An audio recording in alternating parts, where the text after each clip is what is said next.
Le docteur Havel, 20 ans plus tard. Chapitre 1.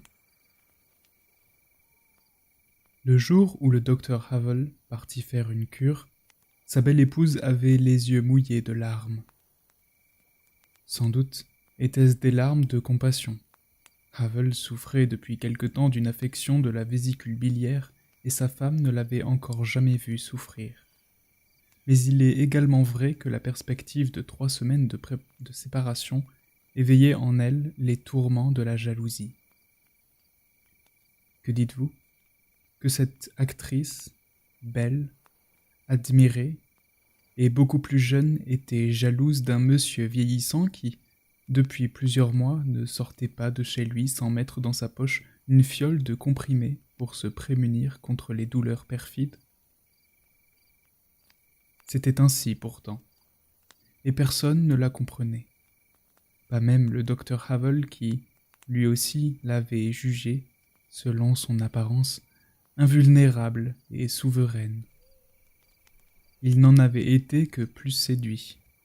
Il y a quelques années, quand il avait commencé à mieux la connaître et qu'il avait découvert sa simplicité, sa nature casanière, sa timidité. C'était étrange. Même quand ils s'étaient mariés, l'actrice n'avait pas un seul instant tenu compte de l'avantage que lui assurait sa jeunesse. Elle était comme envoûtée par son amour et par la terrible réputation érotique de son époux, lequel lui semblait toujours fuyant et insaisissable, et bien qu'il s'efforçât, jour après jour, de la convaincre avec une patience infinie et une totale sincérité, qu'elle n'avait et ne pourrait jamais avoir d'égal, elle était douloureusement et violemment jalouse. Seule sa noblesse naturelle parvenait à maintenir sous le couvercle ce mauvais sentiment qui n'en bouillonnait que plus violemment. Havel savait tout cela. Tantôt il en était ému, tantôt agacé, et déjà un peu las. Mais parce qu'il aimait sa femme, il faisait tout pour soulager ses tourments. Cette fois encore, il essayait de l'aider. Il exagérait ses douleurs et la gravité de son état, car il savait que la peur que sa femme éprouvait à la pensée de sa maladie était pour elle une peur tonique et réconfortante, tandis que les craintes que lui inspirait sa bonne santé, pleine d'infidélité et d'embûches, la minaient. C'est pourquoi il mettait souvent la conversation sur la doctoresse Frantiska, qui allait s'occuper de lui pendant sa cure. L'actrice la connaissait et l'image de son physique, parfaitement débonnaire et absolument étranger à toute image lascive, la rassurait. Lorsque le docteur Havel, une fois dans le car, vit les yeux larmoyants de la jolie femme debout sur le quai, c'est à vrai dire une impression de soulagement qu'il ressentit, car l'amour de son épouse était certes agréable, mais pesant. Il n'en restait pas moins qu'à la station thermale, ça n'allait pas si bien que ça. Après avoir pris les eaux, dont il devait abreuver sa carcasse 3 fois par jour, il avait des douleurs. Il se sentait fatigué, et quand il rencontrait de jolies femmes sous les arcades, il constatait avec effroi qu'il se sentait vieux et qu'elles ne lui faisaient pas envie. La seule femme qu'il lui fut permis de voir à satiété, c'était la brave Frantiska. Il lui faisait des piqûres, lui prenait sa tension, lui palpait l'abdomen et le renseignait abondamment sur ce qui se passait à la station thermale et sur ses 2 enfants. Surtout sur son fils qui, paraît-il, lui ressemblait. Il était dans cet état d'esprit quand il reçut une lettre de sa femme. Ah, malheur! Cette fois, la noblesse de son épouse n'avait pu tenir fermé le couvercle à l'abri duquel bouillonnait la jalousie. C'était une lettre pleine de gémissements et de plaintes. Elle ne voulait rien lui reprocher, disait-elle, mais elle ne pouvait pas fermer l'œil de la nuit. Elle savait bien, disait-elle, que son amour le gênait, et elle imaginait sans peine combien il était heureux de pouvoir se reposer loin d'elle. Oui, elle ne comprenait que trop bien qu'elle l'agaçait, et elle savait aussi qu'elle était trop faible pour changer sa vie, que traversaient toujours des cortèges de femmes. Oui, elle le savait. Elle ne protestait pas, mais elle pleurait et ne pouvait pas dormir. Lorsque le docteur Havel eut achevé cette longue liste de lamentations, il évoqua les 3 vaines années pendant lesquelles il s'était patiemment efforcé d'apparaître à sa femme comme un débauché repenti et un époux aimant. Il éprouva une lassitude et un désespoir immenses. Il froissa la lettre avec colère et la jeta à la poubelle. Chapitre 2. Le lendemain, il se sentait mieux. Sa vésicule ne lui faisait plus mal, et il eut faiblement, mais nettement envie de plusieurs femmes qu'il vit le matin se promener sous les arcades. Malheureusement, ce modeste progrès fut effacé par une découverte beaucoup plus grave. Ces femmes passaient près de lui sans la moindre marque d'attention. Pour elles, il se confondait avec le cortège maladif des pâles buveurs d'eau minérale. « Tu vois, ça va mieux », lui dit Frantiska, la doctoresse, après l'avoir ausculté le matin. « Surtout, observe scrupuleusement ton régime. Heureusement, les malades que tu croises sous les arcades sont trop âgées et trop mal portantes pour pouvoir te troubler. Et ça vaut mieux pour toi, parce que tu as surtout besoin de calme. » Havel rentrait sa chemise dans son pantalon. Ce faisant, il se tenait devant le petit miroir accroché dans un coin au-dessus du lavabo, et il observait amèrement son visage. Puis, il dit avec une grande tristesse : « Tu te trompes. J'ai remarqué que parmi les vieilles qui se promènent sous les arcades, il y a quelques très jolies filles. Seulement, elles ne m'ont même pas regardé. Je veux bien croire tout ce que tu voudras, mais pas ça, répliqua Frantiska. Et le docteur Havel, détournant les yeux du triste spectacle qu'il voyait dans le miroir, plongea son regard dans les yeux crédules et fidèles de la doctoresse. Il éprouva pour elle de la gratitude, tout en sachant fort bien qu'elle ne faisait qu'exprimer une croyance dans une tradition, une croyance dans le rôle qu'elle était accoutumée de lui voir jouer, rôle qu'elle désapprouvait, mais toujours avec attendrissement. Puis on frappa à la porte. Frantiska ouvrit. La tête d'un jeune homme qui s'inclinait respectueusement parut. « Ah, c'est vous, je vous avais complètement oublié. » Elle fit entrer le jeune homme dans le cabinet de consultation, et elle expliqua à Havel. « Voilà 2 jours que le rédacteur en chef du journal local essaye de te joindre. » Le jeune homme commença par s'excuser avec volubilité de déranger aussi inopportunément le docteur Havel, et s'efforça, hélas, avec une expression un peu désagréablement tordue, de prendre un ton léger. Il ne fallait pas que le docteur Havel en voulût à la doctoresse d'avoir révélé sa présence, car, de toute façon, le journaliste aurait fini par le découvrir, au besoin dans sa baignoire d'eau thermale. Et le docteur Havel ne devait pas non plus en vouloir au journaliste de son effronterie, car c'était là une qualité indispensable à la profession journalistique, sans laquelle il n'aurait pu gagner sa vie. Puis, il parla longuement du magazine illustré que la station thermale publiait 1 fois par mois, et dont chaque numéro contenait un entretien avec un malade célèbre qui faisait une cure dans la station. Il mentionna à titre d'exemple plusieurs noms, dont celui d'un membre du gouvernement, celui d'une cantatrice et celui d'un joueur de hockey sur glace. « Tu vois, » dit Frantiska, « les jolies femmes des arcades ne s'intéressent pas à toi, mais, en revanche, tu intéresses les journalistes. »« C'est une affreuse déchéance, » dit Havel. Mais il était heureux de cet intérêt. Il sourit au journaliste et il rejeta son offre avec un manque de sincérité si manifeste qu'il en était touchant. « En ce qui me concerne, monsieur, je ne suis ni un membre du gouvernement, ni un joueur de hockey, et encore moins une cantatrice. Certes, Je ne veux pas sous-estimer mes travaux scientifiques, mais ils intéressent plutôt les spécialistes que le grand public. Mais ce n'est pas vous que je veux interviewer. Je n'y avais même pas songé, répondit le jeune homme avec une rapide franchise.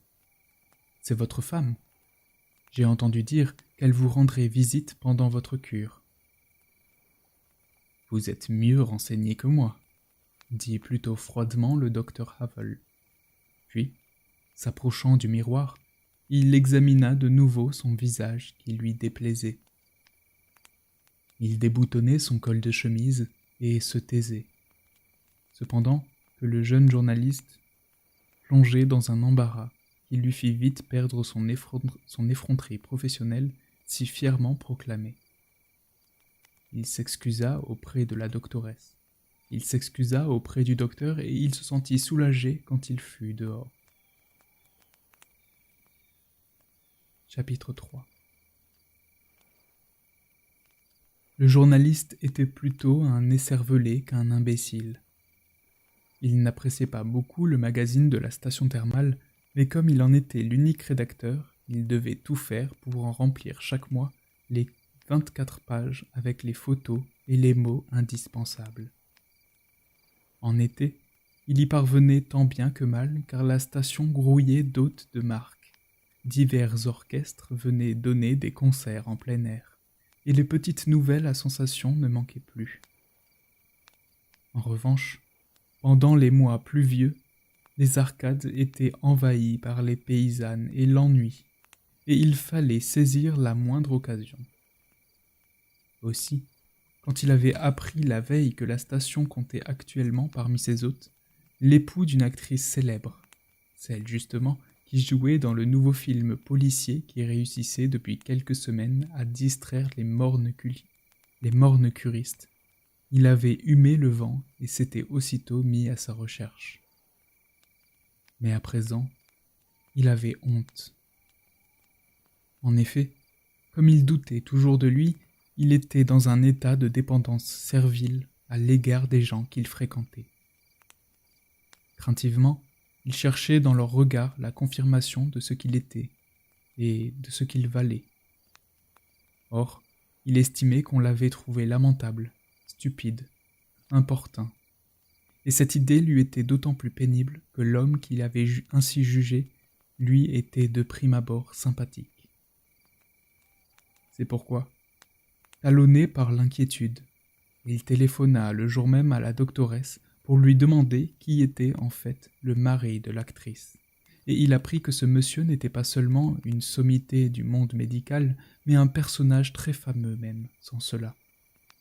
Se pouvait-il que le journaliste n'en eût jamais entendu parler? Le journaliste avoua que non, et la doctoresse lui dit avec mansuétude. « Évidemment, vous êtes encore un enfant. Et heureusement, dans la spécialité où le docteur Havel s'est si brillamment distingué, vous n'êtes qu'un ignorant. » Quand il comprit, après avoir posé d'autres questions à d'autres personnes, que la spécialité à laquelle la doctoresse avait tant fait allusion ne pouvait être que l'érotisme, domaine dans lequel le docteur Havel, paraît-il, était sans égal dans son pays, il en eut honte d'avoir été taxé d'ignorant et d'avoir, au reste, confirmé cette appréciation par le fait qu'il n'avait jamais entendu parler du docteur Havel. Et comme il avait toujours rêvé d'être un connaisseur de cet homme-là, il était froissé à l'idée qu'il s'était conduit, devant lui justement, devant son maître, comme un odieux imbécile.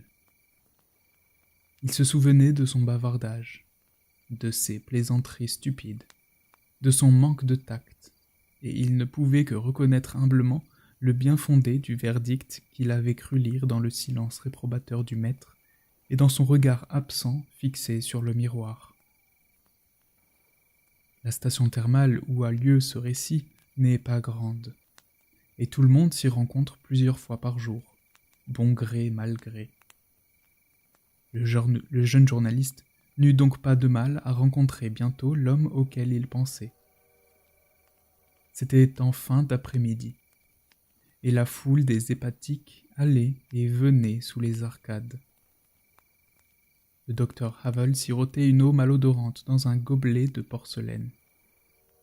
Le jeune journaliste s'approcha de lui et commença à présenter confusément des excuses.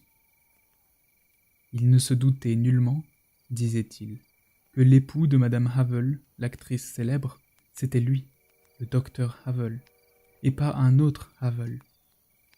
Il y avait beaucoup de Havel en Bohême, et le journaliste n'avait malheureusement pas établi le rapport entre l'époux de l'actrice et le médecin illustre dont il avait évidemment entendu parler depuis longtemps, non seulement comme d'une sommité du monde médical, mais aussi, il pouvait sans doute se permettre de le dire, d'après les rumeurs et les anecdotes les plus diverses. Il n'y a aucune raison de nier que le docteur Havel, dans l'humeur maussade où il était, entendit avec plaisir les paroles du jeune homme, surtout son allusion aux rumeurs et aux anecdotes, dont le docteur Havel savait fort bien qu'elles étaient soumises, comme l'homme lui-même, aux lois du vieillissement et de l'oubli. « Vous n'avez pas besoin de vous excuser, » dit-il au jeune homme, et comme il voyait son embarras, il le prit doucement par le bras et l'invita à déambuler avec lui sous les arcades. « Ça ne vaut même pas la peine d'en parler, » affirma-t-il, pour le rassurer, mais, en même temps, il s'attardait lui-même avec complaisance sur ses excuses, et il répéta plusieurs fois. « Alors, comme ça, vous avez entendu parler de moi ?» Et à chaque fois, il éclatait d'un rire heureux. « Oui, » acquiesça fébrilement le journaliste, « mais je ne vous imaginais pas du tout comme ça. »« Et comment m'imaginiez-vous » demanda le docteur Havel avec un intérêt sincère, et comme le journaliste, ne trouvant rien à dire, bredouillait quelque chose, il dit avec mélancolie. « Je sais. Contrairement à nous, les personnages des romans, des légendes ou des histoires drôles sont faits d'une manière qui n'est pas soumise à la corruption de l'âge. Non, je ne veux pas dire par là que les légendes et les histoires drôles sont immortelles. Il est certain qu'elles vieillissent aussi, et que leurs personnages vieillissent avec elles. Seulement, ils vieillissent de telle façon que leurs traits ne se modifient pas et ne s'adultèrent pas, mais s'estompent, s'effacent lentement et finissent par se confondre avec la transparence de l'espace. C'est ainsi que disparaîtront Pépé le Moko et Havel le collectionneur, et aussi Moïse et Pallas Athéna, ou Saint François d'Assise. Mais songez que François va s'estomper lentement avec les petits oiseaux posés sur son épaule, avec le faon qui se frotte contre sa jambe, et avec le bouquet d'oliviers qui lui prête son ombre. Songez que tout son paysage va lentement s'effacer avec lui, et se muer avec lui en azur consolateur. Tandis que moi, cher ami, tel que je suis, nu, arraché à la légende, je vais disparaître sur l'arrière-plan d'un paysage aux couleurs implacablement criardes et sous les yeux d'une jeunesse sarcastiquement vivante. Le journaliste était à la fois décontenancé et enthousiasmé par la tirade de Havel, et les deux hommes se promenèrent encore un long moment dans la nuit qui commençait à tomber. Quand ils se séparèrent, Havel déclara qu'il en avait assez de la nourriture de régime et qu'il ferait volontiers un bon dîner le lendemain. Il demanda au journaliste s'il n'accepterait pas de se joindre à lui. Bien sûr, qu'il accepta. Chapitre 4. « Ne le dites pas à la doctoresse, » dit Havel, quand il fut à la table en face du journaliste et qu'il se fut emparé du menu. « Mais j'ai une conception originale du régime. J'évite soigneusement tous les plats dont je n'ai pas envie. » Puis il demanda au jeune homme ce qu'il voulait prendre comme apéritif. Le rédacteur n'avait pas l'habitude de prendre un alcool avant les repas et, ne trouvant rien d'autre à dire, « Une vodka », répondit-il. Le docteur Havel parut mécontent. « La vodka, ça pue l'âme russe. »« C'est exact, » dit le jeune homme, et à partir de ce moment il fut perdu. Il était comme un candidat au baccalauréat devant le jury. Il ne cherchait pas à dire ce qu'il pensait et à faire ce qu'il voulait, mais il s'efforçait de donner satisfaction aux examinateurs. Il s'efforçait de deviner leurs idées, leurs caprices, leurs goûts. Il souhaitait être digne d'eux.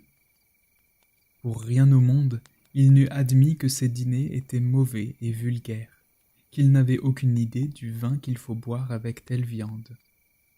Et le docteur Havel le faisait involontairement souffrir en le consultant interminablement sur le choix du hors-d'œuvre, du plat principal, du vin et du fromage.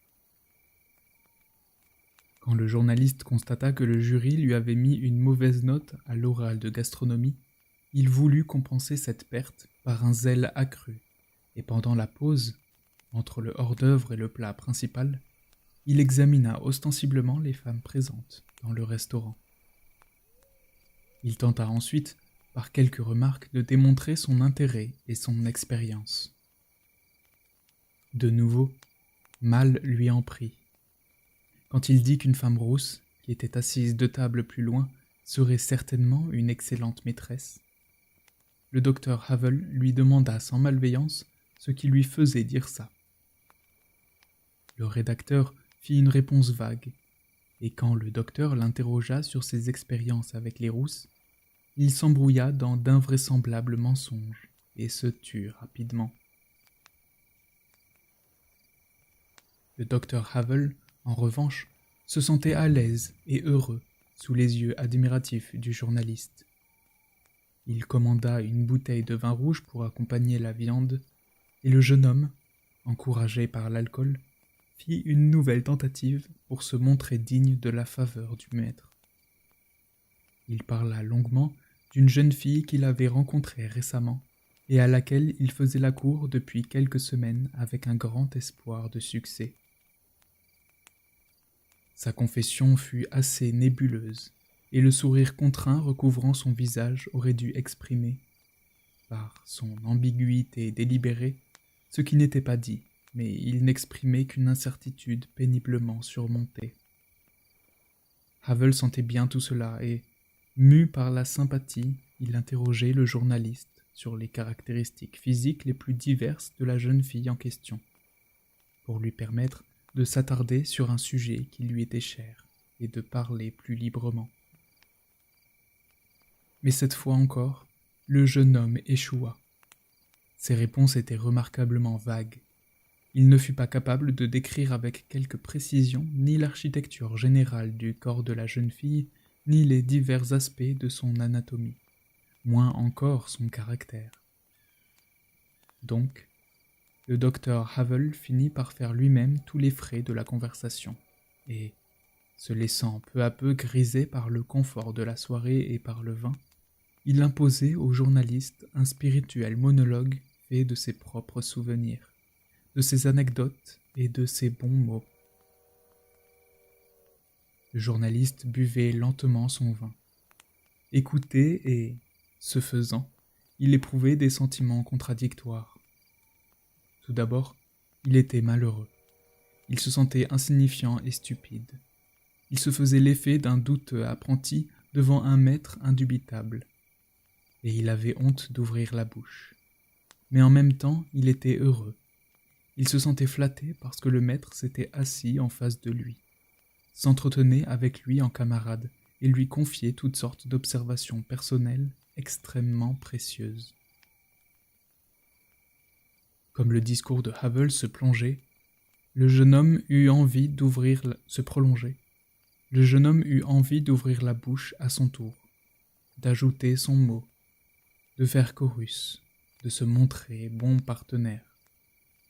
C'est pourquoi il fit à nouveau glisser la conversation sur son ami et demanda confidentiellement à Havel s'il accepterait de la rencontrer le lendemain pour lui dire comment il la jugeait à la lumière de son expérience. En d'autres termes, oui, c'est le mot qu'il prononça dans son élan, pour qu'il l'homologue. D'où lui venait cette idée? N'était-ce qu'une idée soudaine, née des vapeurs du vin et du désir fébrile de dire quelque chose? Aussi spontanée qu'elle fût, le journaliste en attendait un triple avantage. La conspiration de l'expertise commune et clandestine, l'homologation, créerait entre lui et le maître un lien secret, renforcerait la camaraderie, la complicité à laquelle aspirait le journaliste. Si le maître donnait son approbation, comme le jeune homme l'espérait, car il était lui-même fortement attiré par la jeune fille en question, ce serait une approbation pour le jeune homme, pour son choix, pour son goût.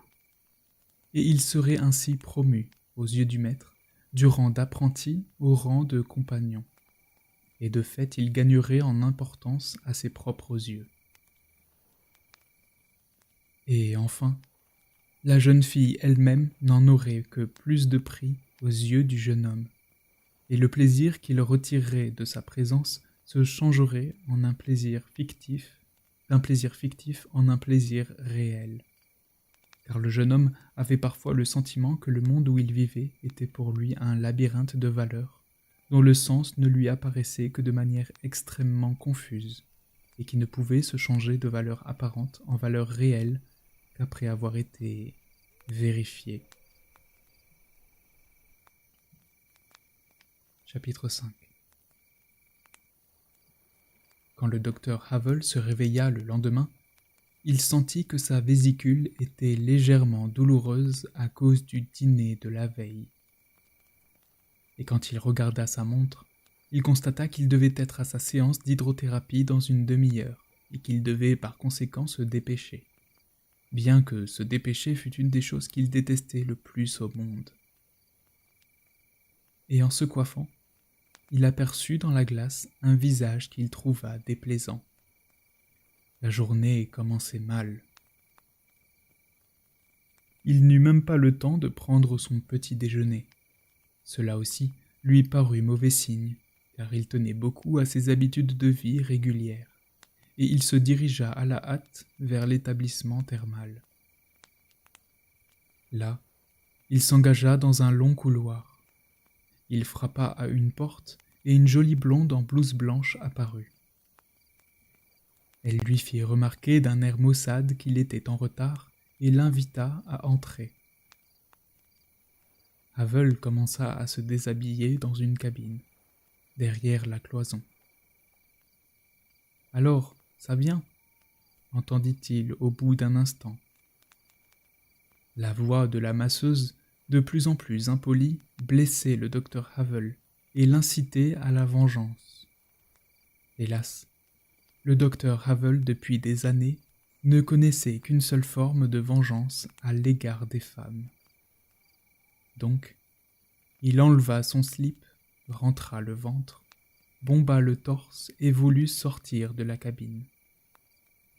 Mais ensuite, écœuré par cet effort indigne de lui, qui lui aurait paru tellement ridicule chez un autre, il laissa confortablement retomber son ventre et, avec une nonchalance qu'il jugeait seule digne de lui, il se dirigea vers la grande baignoire et se plongea dans l'eau tiède. La masseuse, tout à fait indifférente à sa poitrine et à son ventre, tournait des robinets sur la plaque de commande, et quand le docteur Havel fut allongé au fond de la baignoire, elle s'empara de sa jambe droite et l'appliqua sous l'eau, contre la plante de son pied, la bouche d'un tuyau d'où jaillissait un jet violent. Le docteur Havel, qui était chatouilleux, remua la jambe, et la masseuse le rappela à l'ordre. Il n'aurait certainement pas été difficile, par un bon mot, un bavardage, une question spirituelle, de contraindre la blonde à renoncer à sa froide impolitesse. Mais Havel était trop agacé, trop offensée. Il se disait qu'elle était digne d'un châtiment et qu'il n'avait pas à lui faciliter les choses. Comme elle lui appliquait le tuyau sur le bas-ventre et qu'il dissimulait ses parties sexuelles avec ses mains, car il redoutait que le jet violent ne lui fasse mal, il lui demanda ce qu'elle faisait ce soir-là. Sans le regarder, elle lui demanda pour quelle raison son emploi du temps l'intéressait.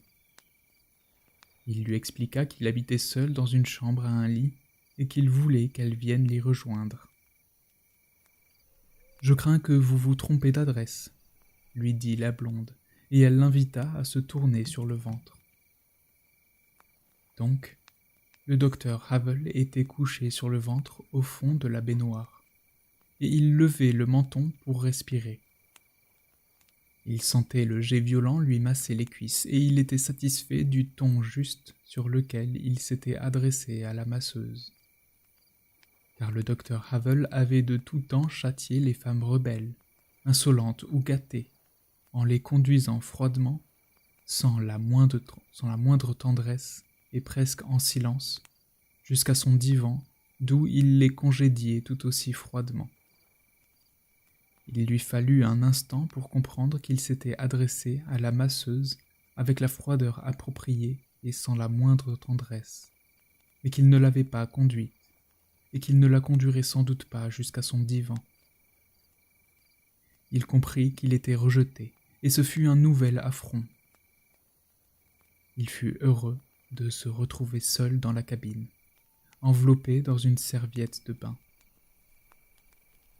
Ensuite, il sortit à la hâte de l'établissement et se dirigea vers le panneau d'affichage du cinéma « Le Temps », où étaient exposées 3 photographies publicitaires, dont l'une était celle de sa femme, que l'on pouvait voir, épouvantée, agenouillée devant un cadavre.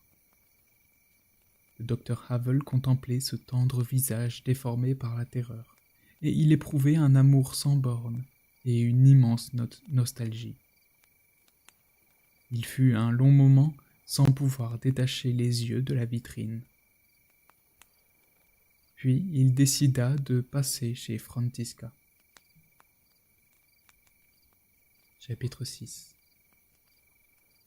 « Demande l'interurbain, s'il te plaît. Il faut que je parle à ma femme, » dit-il, lorsque la doctoresse eut pris congé de son malade et l'eut invité à entrer dans son cabinet de consultation. « Il est arrivé quelque chose ? » ?»« Oui, » dit Havel. « Je me sens seul. » Frantiska le regarda avec méfiance, composa le numéro de l'interurbain et répéta le numéro que Havel lui indiquait. Puis, elle raccrocha l'écouteur et dit « Toi, tu te sens seul ? » ?»« Et pourquoi pas ?» dit Havel avec humeur. « Tu es comme ma femme. Vous voyez en moi un homme que j'ai cessé d'être depuis longtemps. Je suis humble, je suis esseulé, je suis triste. Je prends de l'âge.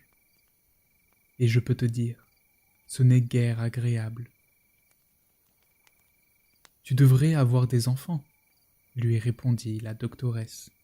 « Tu ne penserais pas autant à toi. Moi aussi je prends de l'âge, et je n'y pense même pas. Quand je vois mon fils grandir, je me demande de quoi il aura l'air quand il sera un homme, et je ne me lamente pas sur les années qui passent. Figure-toi qu'il m'a dit hier « À quoi servent les médecins puisque les gens meurent de toute façon ?» Qu'est-ce que tu en dis ? Que répondrais-tu à ça ? Par chance, le docteur Havel n'eut pas à répondre car le téléphone sonnait. Il souleva l'écouteur et quand il entendit la voix de sa femme, il lui dit aussitôt qu'il était triste, qu'il n'avait personne avec qui parler, personne qui l'eût envie de regarder, qu'il ne supporterait pas de rester seul ici. Une petite voix se fit entendre dans l'écouteur, d'abord méfiante, paralysée, presque bégayante, mais qui finit par céder un peu sous la pression des paroles de l'époux. « S'il te plaît, Viens ici. Viens me rejoindre ici dès que tu pourras, disait Havel dans le microphone, et il entendait sa femme lui répondre qu'elle viendrait volontiers, mais qu'elle avait une représentation presque tous les jours. Presque tous les jours? Ce n'est pas tous les jours, dit Havel, et il entendit sa femme lui répondre qu'elle avait congé le lendemain, mais qu'elle ne savait pas si ça valait la peine de venir pour une journée. « Comment peux-tu dire ça ?» répliqua Havel. « Tu ne sais donc pas comment c'est précieux, une journée, dans une courte vie. »« Et tu ne m'en veux vraiment pas ?» demanda la petite voix à l'écouteur. « Pourquoi est-ce que je t'en voudrais ? À cause de cette lettre ? Tu as des douleurs et moi je t'embête avec une lettre stupide de femme jalouse. » Le docteur Havel inonda le microphone d'un flot de tendresse, et sa femme annonça, d'une voix maintenant tout à fait attendrie, qu'elle viendrait le lendemain. « Tout de même, je t'envie, » dit Frantiska quand Havel eut raccroché. « Tu as tout, des maîtresses tant que tu en veux, et tout de même un beau ménage. » Havel regardait son amie qui parlait d'envie, mais qui était sans doute trop bonne pour pouvoir envier qui que ce soit. Et il eut pitié d'elle, car il savait que la joie que donnent les enfants ne peut remplacer d'autres joies, et qu'une joie sur laquelle pèse l'obligation de remplacer d'autres joies est bien vite une joie usée. Il alla ensuite déjeuner. Après le déjeuner, il fit la sieste, et au réveil, il se souvint que la jeune journaliste l'attendait au café pour lui présenter son ami. Donc, il s'habilla et sortit. En descendant l'escalier de la maison de cure, il aperçut dans le hall au vestiaire une grande femme qui ressemblait à un beau cheval de course. Ah, il ne manquait plus que ça, car c'étaient justement ces femmes-là qui, depuis toujours, rendaient fou le docteur Havel. La dame du vestiaire tendit son manteau à la grande femme, et Havel s'avança pour l'aider à enfiler une manche. La femme, pareille à un cheval, remercia négligemment et Havel lui dit « Puis-je encore faire quelque chose pour vous, madame ?» Il lui sourit, mais elle, sans sourire, répondit que non et sortit précipitamment. Havel ressentit cela comme une gifle et, dans un état d'essolement renouvelé, se redirigea vers le café. Chapitre 7. Le journaliste était installé depuis un long moment dans un box à côté de son ami. Il avait choisi une place d'où l'on pouvait voir l'entrée, et il ne parvenait pas à se concentrer sur la conversation qui, d'habitude, bruissait entre eux, gaiement et infatigablement. Il avait le trac à cause de Havel. Pour la première fois depuis qu'il connaissait son amie, il tentait de la regarder d'un œil critique. Et pendant qu'elle parlait, heureusement, elle ne cessait pas une seconde de parler, de sorte que l'inquiétude du jeune homme passait inaperçue. Il découvrit à sa beauté plusieurs petits défauts.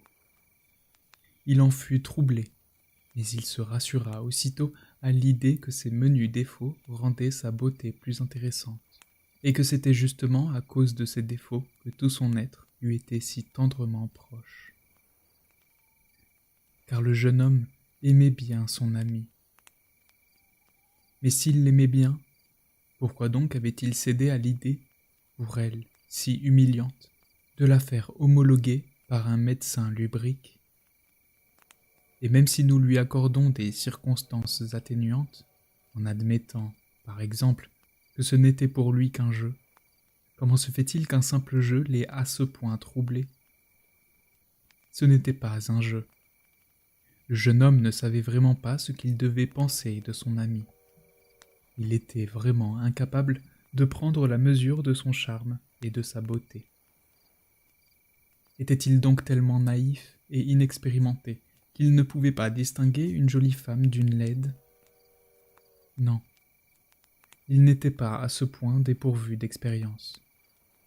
Il avait déjà connu plusieurs femmes et il avait toujours, avec elles, toutes sortes d'intrigues.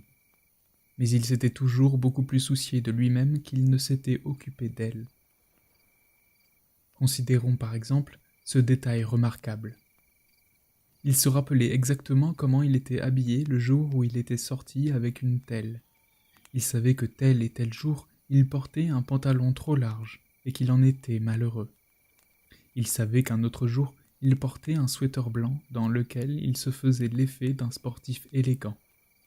Mais il ne se rappelait absolument pas comment étaient habillés ses amis. Oui, c'est en effet remarquable. À l'occasion de ces brèves aventures, il se livrait devant la glace à de longues et minutieuses études de sa propre personne, alors qu'il n'avait qu'une perception globale et superficielle de ses vis-à-vis de sexe féminin.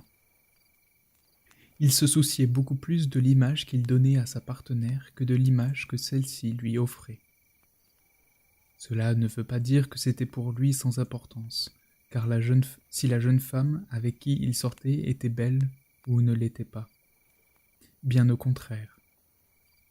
Car outre qu'il était vu lui-même par les yeux de sa partenaire, tous deux étaient vus et jugés ensemble par les yeux des autres, par les yeux du monde. Et il tenait beaucoup à ce que le monde fût satisfait de son ami, sachant qu'en la personne de son ami, son choix, son goût, son niveau serait jugé, donc lui-même.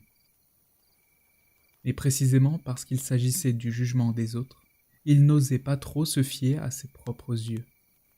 Jusque-là, au contraire, il s'était contenté de prêter l'oreille à la voix de l'opinion générale et de s'identifier à elle.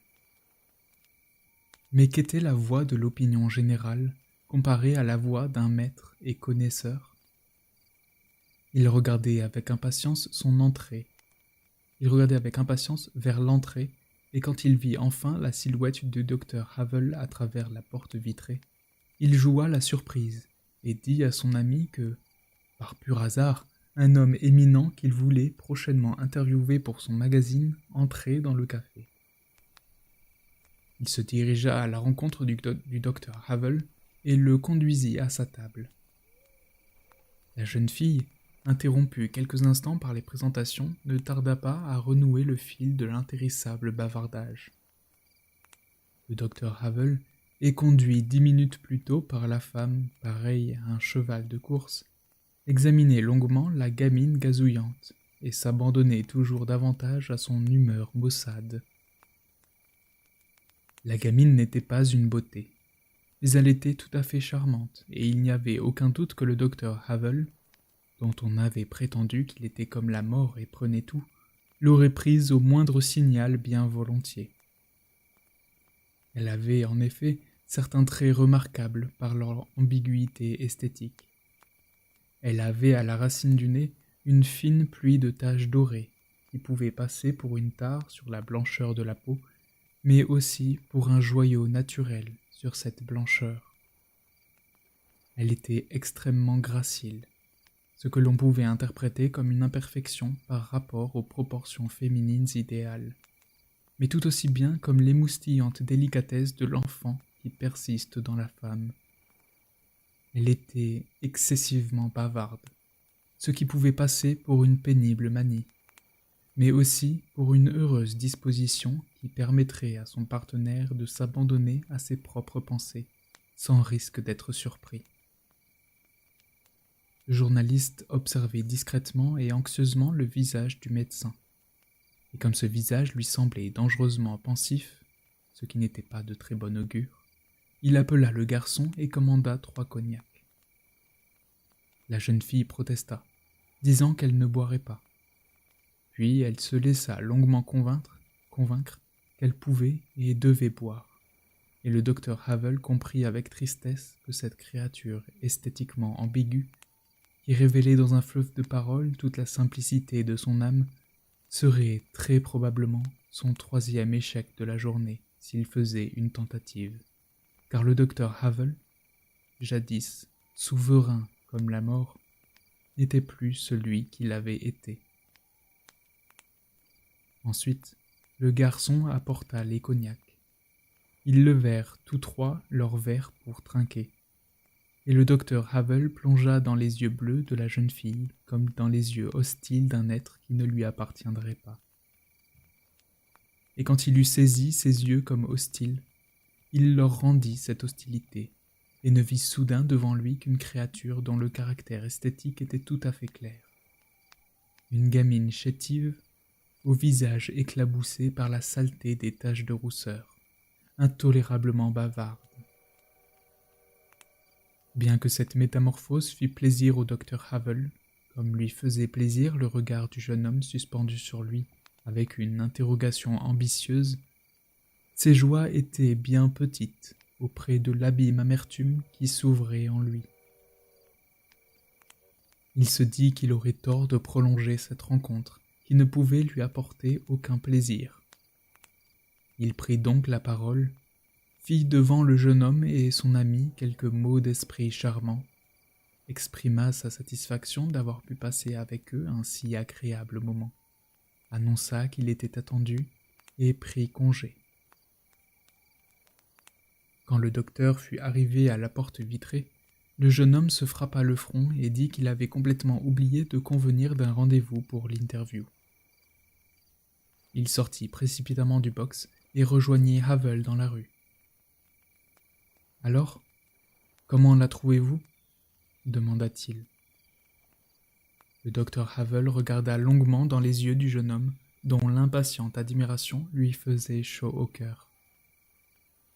Par contre, le silence du docteur mettait le journaliste mal à l'aise, si bien qu'il prit les devants. « Je sais, ce n'est pas une beauté. »« Certainement pas, » dit Havel. Le journaliste baissa la tête. « Elle est un peu bavarde, mais à part ça, elle est très gentille. »« Oui, gentille, » dit Havel. « Mais un chien aussi peut être gentil. Un canari, ou un canard qui se dandine dans la cour d'une ferme. Ce qui compte dans la vie, ce n'est pas d'avoir le plus grand nombre possible de femmes, parce que ça, ce n'est qu'une réussite apparente. Il s'agit plutôt de cultiver une exigence particulière vis-à-vis de soi-même. Retenez bien, mon ami, que le vrai pêcheur rejette à l'eau les petits poissons. » Le jeune homme commença à s'excuser et affirma qu'il avait lui-même de sérieux doutes au sujet de son ami, ce dont témoignait d'ailleurs le fait qu'il avait demandé l'avis du docteur Havel. « Ça n'a pas d'importance, » dit Havel. « Ne vous inquiétez pas pour si peu. » Mais le jeune homme continuait de s'excuser et de se justifier, et il finit par dire qu'en automne il y avait peu de jolies filles dans la station, et qu'on était bien obligé de prendre ce qu'on trouvait. « Sur ce point, je ne suis pas d'accord avec vous, » répliqua Havel. « J'ai vu ici plusieurs femmes extrêmement séduisantes. Mais je vais vous dire une chose. Il y a une superficielle joliesse de la femme que le goût provincial considère à tort comme la beauté. Et puis, il y a la vraie beauté érotique de la femme. Mais bien sûr, reconnaître cette beauté-là du premier coup d'œil, ce n'est pas une chose facile. C'est tout un art. » Puis, il tendit la main au jeune homme et s'éloigna. Chapitre 8.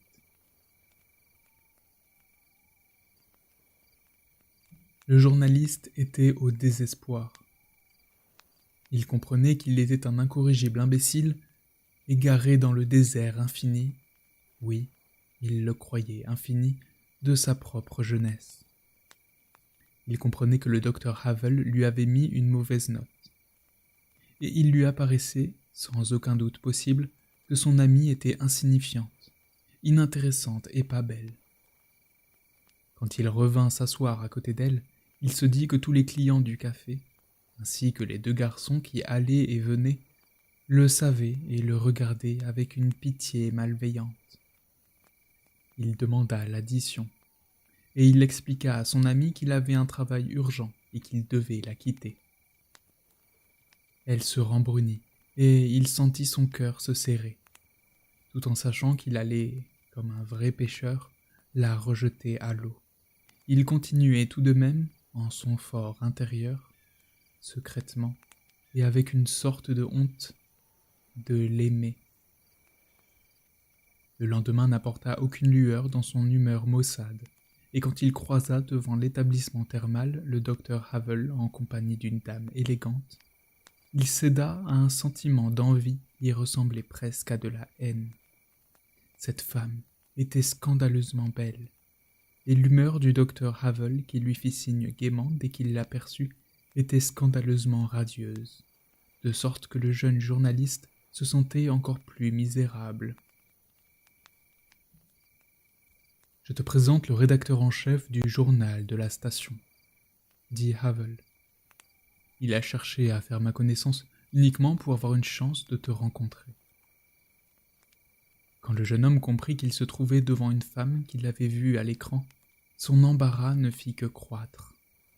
Havel le contraignit à les accompagner, et le journaliste, ne sachant que dire, se mit à expliquer son projet d'interview et le compléta par une idée nouvelle. Publier dans son magazine une double interview de Madame Havel et du docteur. « Mon cher ami, » répliqua Havel, « les propos que nous avons échangés étaient agréables et, grâce à vous, même intéressants. Mais dites-moi, pourquoi faudrait-il les publier dans une feuille destinée à des hépatiques et à des ulcères du duodénum ? Je les imagine sans peine, vos propos, dit en souriant Madame Havel. Nous avons parlé des femmes, dit le docteur Havel.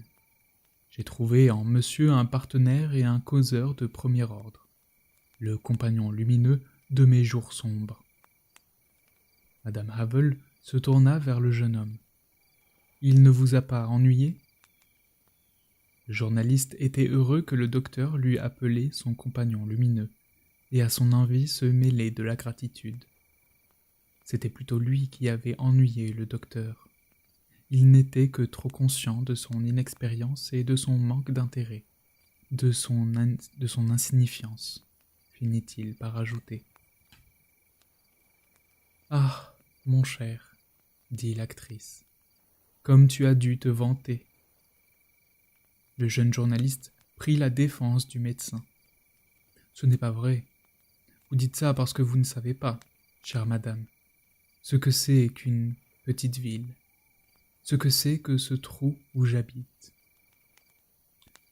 Mais c'est une jolie ville, » protesta l'actrice. « Oui, pour vous, parce que vous y êtes pour peu de temps. Mais moi, j'y habite et je continuerai d'y habiter. Toujours le même cercle de gens que je connais déjà par cœur. Toujours les mêmes gens, qui pensent tous la même chose, et tout ce qu'ils pensent n'est que niaiserie et platitude. Il faut que je fasse bon ménage avec eux, que je le veuille ou non, et je m'adapte à eux, petit à petit, sans m'en rendre compte. Quelle horreur! Dire que je pourrais voir le monde avec leurs yeux myopes.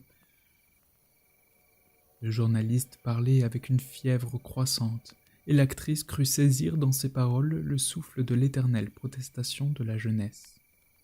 Elle en fut captivée, elle en fut bouleversée, et elle dit « Non, il ne faut pas vous adapter, il ne faut pas. »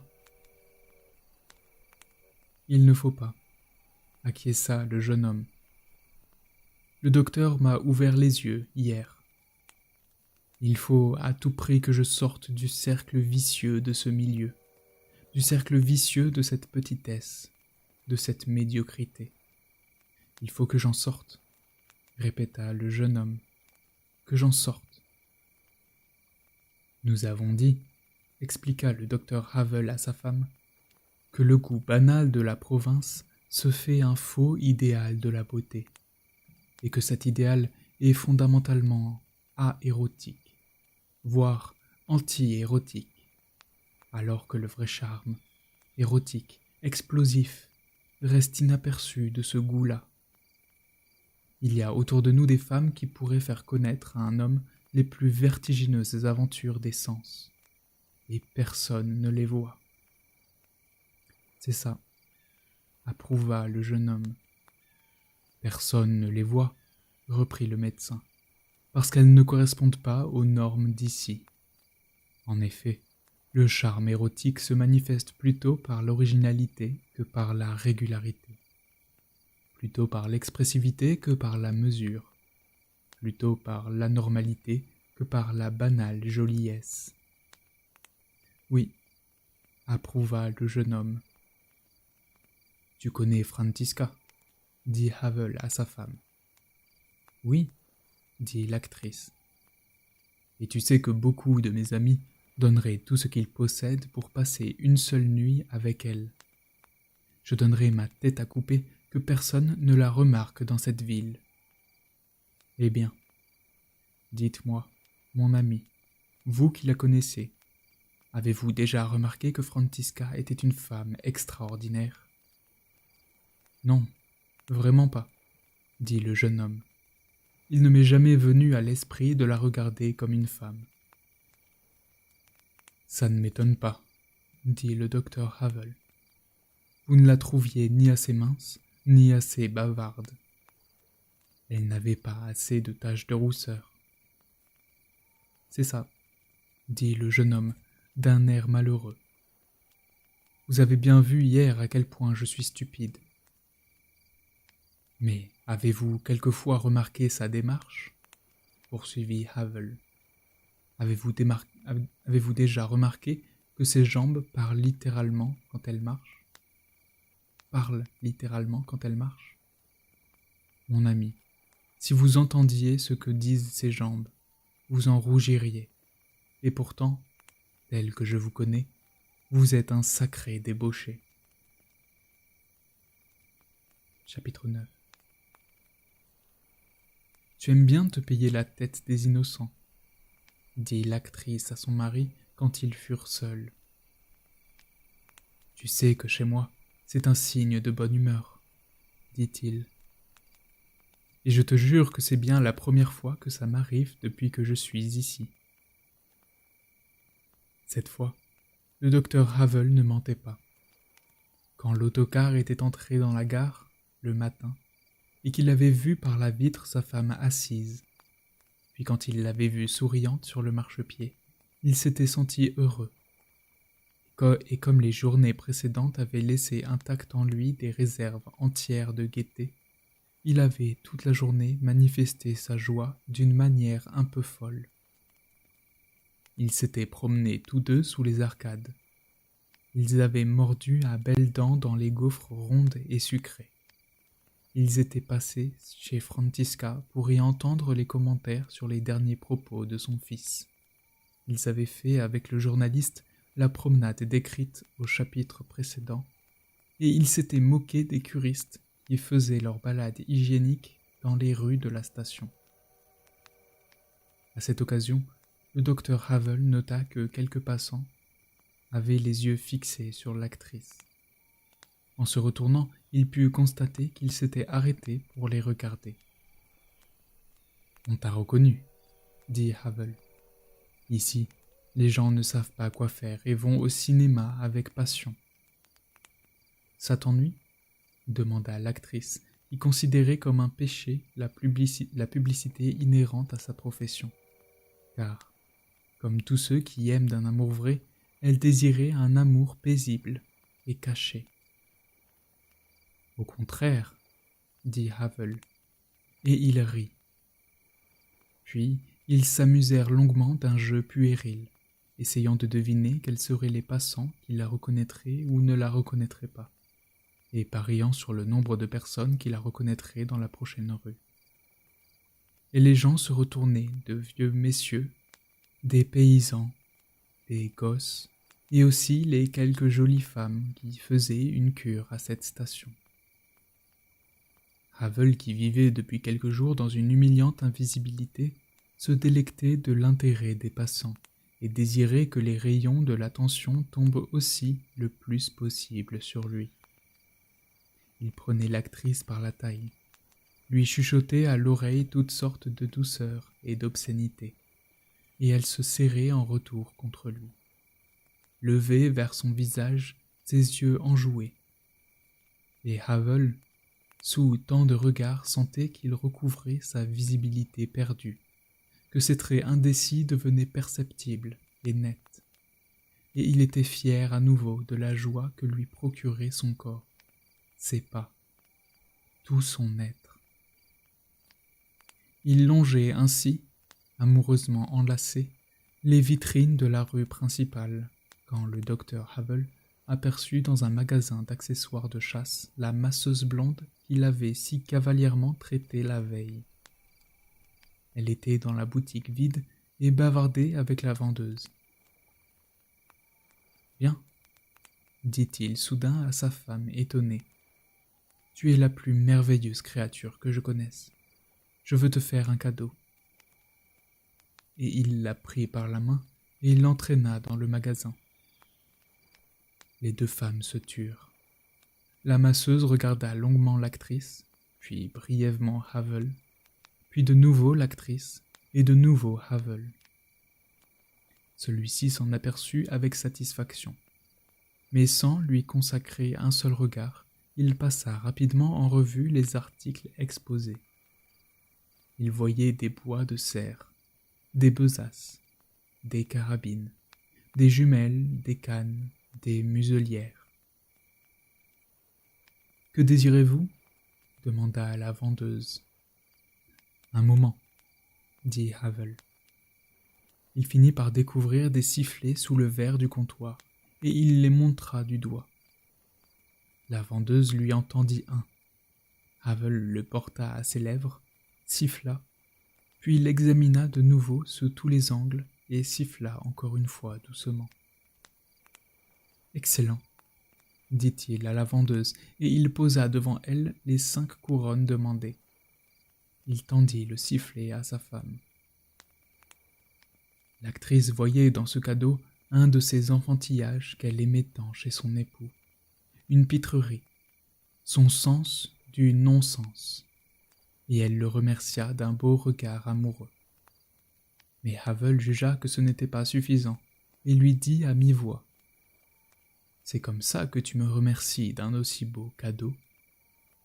L'actrice lui donna un baiser. Les deux femmes ne les quittaient pas des yeux, et les suivaient encore du regard quand ils furent sortis du magasin. Après cela, ils reprirent leur promenade dans les rues et le jardin public. Ils mordirent dans des gaufres, ils sifflèrent dans le sifflet. Ils s'assirent sur un banc et ils firent des paris, s'amusant à deviner combien de passants allaient se retourner. Le soir, au moment où ils pénétrèrent dans le restaurant, ils faillirent se heurter à la femme pareille à un cheval de course.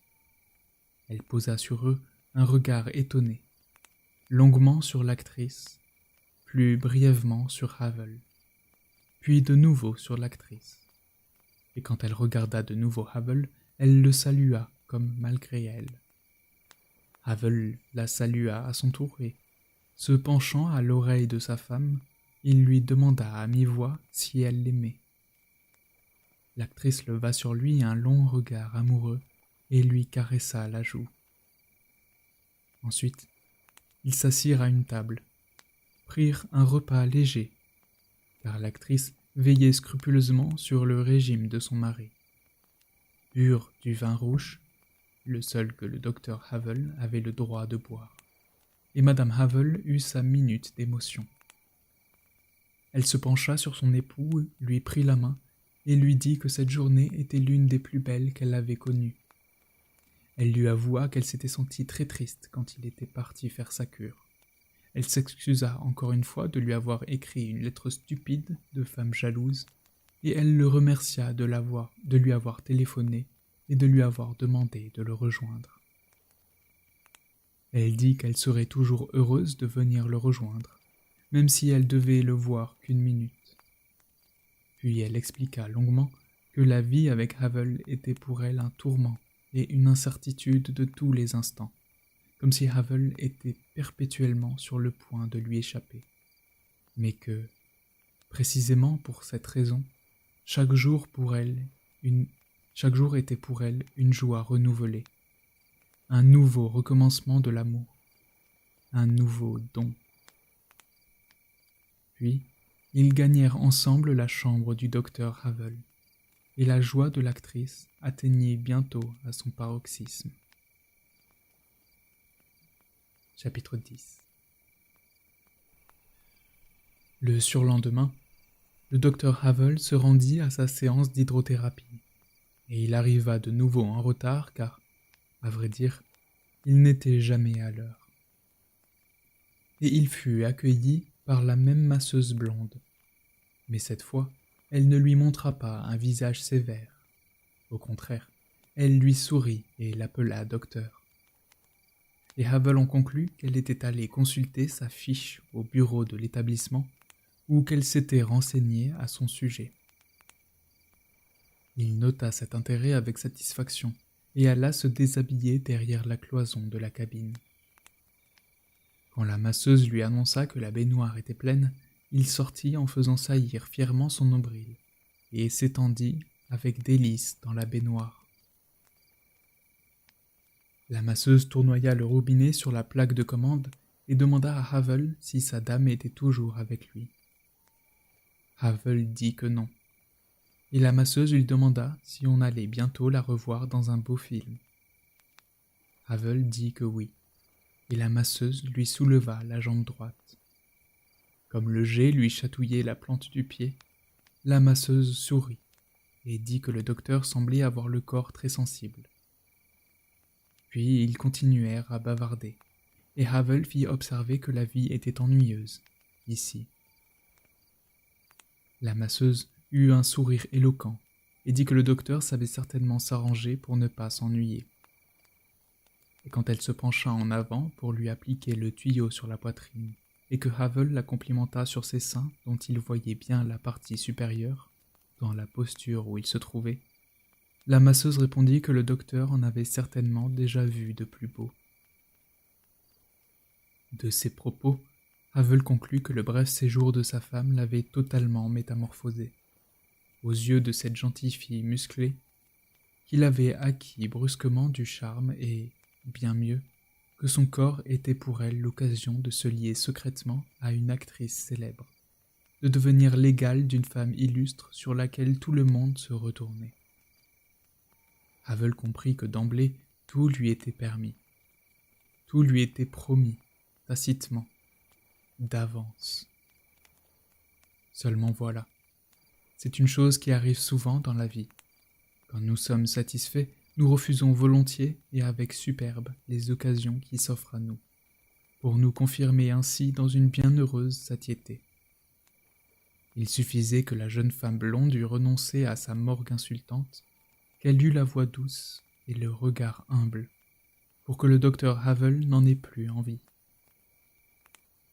Ensuite, il dut se tourner sur le ventre, maintenir le menton hors de l'eau et se laisser asperger des pieds à la tête par un jet violent. Cette posture lui semblait être la posture religieuse de l'humilité et du remerciement. Il pensait à sa femme. Il pensait comme elle était belle, comme il l'aimait et comme elle l'aimait, et qu'elle était son heureuse étoile qui lui gagnait les faveurs du hasard et des filles musclées. Et quand le massage fut terminé et qu'il se mit debout pour sortir de la baignoire, la masseuse à la peau moite lui parut d'une beauté tellement saine et tellement savoureuse, et son regard si humblement soumis qu'il eut envie de s'incliner dans la direction où il devinait, au loin, sa femme. Car il lui semblait que le corps de la masseuse était debout sur la grande main de l'actrice, et que cette main le lui tendait comme un message d'amour, comme une offrande. Et l'idée lui vint qu'il ferait injure à sa femme en refusant cette offrande, en refusant cette tendre attention. Il sourit à la jeune femme en sueur et lui dit qu'il avait réservé sa soirée et qu'il l'attendrait à 7 heures à la fourche. La jeune fille accepta et le docteur Havel s'enveloppa dans une grande serviette de bain. Quand il fut habillé et coiffé, il constata que son humeur était extraordinairement bonne. Il avait envie de bavarder et il s'arrêta chez Frantiska, pour qui cette visite tombait à point, car elle était, elle aussi, dans d'excellentes dispositions. Elle parlait de tout et de rien, sautait du coq à l'âne, mais revenait constamment au sujet qu'ils avaient effleuré lors de leur dernière rencontre, son âge.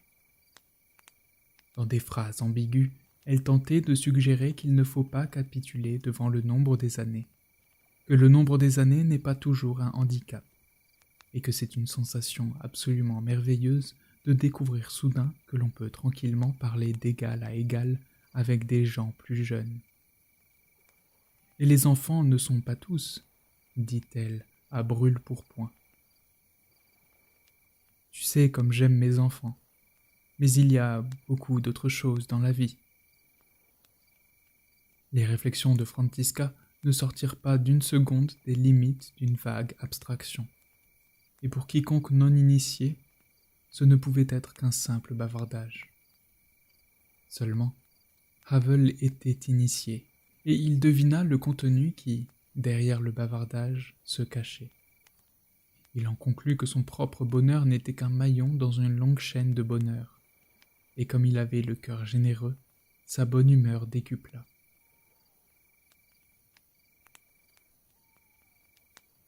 Chapitre 11. Oui, le docteur Havel voyait juste. Le journaliste se rendit chez la doctoresse le jour même où son maître lui en fit l'éloge. Au bout de quelques phrases, il se découvrit une surprenante audace et lui dit qu'elle lui plaisait, qu'il voulait la voir. La doctoresse, d'une voix craintive, lui dit qu'elle était plus âgée que lui et qu'elle avait des enfants. À cette réponse, le journaliste sentit croître son assurance, et il n'eut aucune peine à trouver ses mots. Il affirma que la doctoresse possédait une beauté secrète qui était plus précieuse qu'une banale joliesse. Il fit l'éloge de sa démarche et dit que ses jambes parlaient quand elle marchait. Et 2 jours plus tard, à l'heure où le docteur Havel arrivait tranquillement à la fourche et apercevait de loin la jeune femme blonde et musclée, le journaliste arpentait avec impatience son étroite mansarde. Il était presque certain du succès, mais il n'en redoutait que davantage l'erreur ou le hasard qui pourrait le lui dérober. Il ouvrait la porte à chaque instant pour regarder en bas dans la cage d'escalier. Enfin, il la vit. Le soin avec lequel la doctoresse s'était habillée et fardée faisait presque oublier l'apparence familière de cette femme en pantalon blanc et blouse blanche. Dans son trouble, le jeune homme se disait que le charme érotique de Frantiska, qu'il n'avait jusque-là que pressenti, était là devant lui, presque impudiquement dénudé, et il se sentit gagné par la timidité qu'engendre le respect. Pour la surmonter, il saisit la doctoresse dans ses bras avant même d'avoir refermé la porte, et il se mit à l'embrasser avec violence. Elle s'effraya de cette soudaineté et le pria de la laisser s'asseoir. Il y consentit, mais s'assit aussitôt à ses pieds et baisa le bas de ses genoux. Elle lui mit la main dans les cheveux et tenta de le repousser doucement. Prêtons l'oreille à ce qu'elle lui disait. Tout d'abord, elle répéta plusieurs fois. « Il faut que vous soyez sage, il faut que vous soyez sage.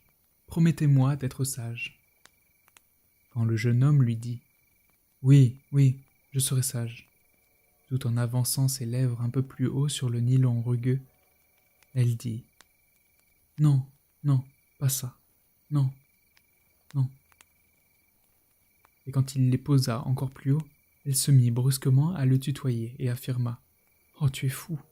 Oh, tu es fou !» Cette affirmation décida de tout. Le jeune homme ne rencontra plus aucune résistance. Il était extasié. Extasié de lui-même, de la rapidité de son succès. extasié du docteur Havel, dont le génie était avec lui et pénétrait en lui. Extasié de la nudité de la femme couchée sous lui dans l'étreinte amoureuse. Il voulait être un maître. Il voulait être un virtuose. Il voulait démontrer sa sensualité et sa voracité. Il se souleva vainement, il se souleva légèrement, pour examiner d'un regard avide le corps étendu de la doctoresse, et murmura : « Tu es belle, tu es splendide, tu es splendide. » La doctoresse cacha son ventre avec ses 2 mains et dit : « Je te défends de te moquer de moi. » « Qu'est-ce que tu dis là ? Comme si je me moquais de toi. Tu es splendide. » « Ne me regarde pas, dit-elle, en le serrant contre son corps pour qu'il ne la voie pas. J'ai eu 2 enfants, tu sais. » « 2 enfants ? Dit le jeune homme, sans comprendre. Ça se voit. Je ne veux pas que tu me regardes. Cette remarque refroidit quelque peu l'ardeur initiale du jeune homme, et il ne trouva qu'avec peine le degré d'excitation approprié. Pour mieux y parvenir, il tenta de nourrir avec des mots l'ivresse fuyante, et chuchota à l'oreille de la doctoresse que c'était beau qu'elle fût ici avec lui, nue, toute nue. « Tu es gentil, tu es follement gentil, » lui disait la doctoresse. Le jeune homme parla encore de la nudité de la doctoresse et lui demanda si cela l'excitait elle aussi d'être ici avec lui, nue. « Tu es un enfant, » dit la doctoresse. « Bien sûr que cela m'excite. » Mais elle ajouta après un bref silence que tant de médecins l'avaient déjà vue nue que cela en devenait banal. « Plus de médecins que d'amants, » dit-elle, et, sans interrompre leur mouvement amoureux, elle se mit à parler de ses accouchements difficiles. « Mais ça valait la peine, » dit-elle, en guise de conclusion. « J'ai 2 beaux enfants, si beaux, si beaux. » Une fois de plus, l'excitation péniblement acquise abandonnait le journaliste. Il avait tout à coup l'impression d'être au café et de bavarder avec la doctoresse devant une tasse de thé. Il en était révolté. Ses mouvements devinrent rageurs et il tenta de l'intéresser à des considérations plus sensuelles. « La dernière fois que je suis allé te voir, tu savais qu'on ferait l'amour ? Et toi ? » ?»« Je le voulais, » dit le journaliste. « Je le voulais tellement. » Et il mit dans le mot « voulait » une immense passion. « Tu es comme mon fils, » lui dit la doctoresse à l'oreille. Lui aussi, il voudrait tout avoir. Je lui demande toujours : « Tu n'as pas envie d'une montre avec un jet d'eau ?» C'est ainsi qu'ils faisaient l'amour. La doctoresse parlait, et elle était ravie de leur conversation. Ensuite, quand ils furent assis côte à côte sur le divan, nus et las, la doctoresse caressa le journaliste dans les cheveux et lui dit : « Tu as une houppette, comme lui. » »« Qui ça ? » ?»« Mon fils. »« Tu parles tout le temps de ton fils, » remarqua le journaliste avec une désapprobation timide. « Tu sais, » dit fièrement la doctoresse, « c'est le chouchou de sa maman. Le chouchou de sa maman. » Puis elle se leva et se rhabilla. Et tout à coup, dans cette petite chambre de jeune homme, elle eut le sentiment d'être une toute jeune femme. Et elle se sentit délicieusement bien. Au moment de partir, elle serra le journaliste dans ses bras. Elle avait les yeux humides de gratitude. Chapitre 12.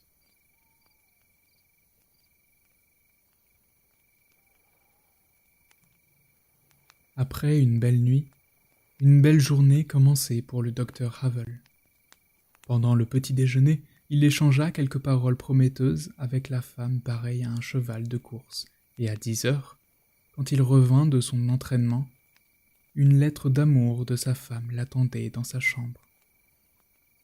Ensuite, il alla se promener sous les arcades dans le cortège des curistes. Il tenait contre ses lèvres le gobelet rempli d'eau de source et rayonnait de bien-être. Les femmes qui, quelques jours plus tôt, passaient près de lui sans le remarquer, avaient les yeux braqués sur lui, et il s'inclinait légèrement pour les saluer. Quand il aperçut le journaliste, il l'aborda gaiement. « Je suis passé chez la doctoresse tout à l'heure, et d'après certains signes qui ne peuvent échapper à un bon psychologue, j'ai l'impression que vous avez réussi. » Le jeune homme n'avait pas de plus cher désir que de se confier à son maître, mais la façon dont s'était déroulée la soirée de la veille le laissait un peu perplexe. Il n'était pas tellement certain que cette soirée fût aussi fascinante qu'elle aurait dû l'être, et il ne savait pas si un compte-rendu précis et fidèle rehausserait son prestige aux yeux du docteur Havel, ou le rabaisserait. Il se demandait ce qu'il fallait avouer ou cacher au médecin.